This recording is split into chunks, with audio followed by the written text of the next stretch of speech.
Dobrý den, jsem psychoterapeutka a adiktoložka a dnes vám prozradím, jak najít psychoterapeuta. Otevřete si webové stránky www.czap.cz. Jděte níže a níže. Zde si můžete vybrat, zda hledáte terapeuta individuálního či jinak zaměřeného dle vašich potřeb. Také si zde můžete vybrat jazyk, ve kterém terapii potřebujete. V neposlední řadě se vybíráte i město, kde terapii požadujete.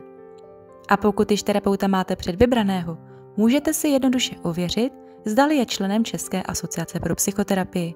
Napíšete jeho jméno a vyhledáváte.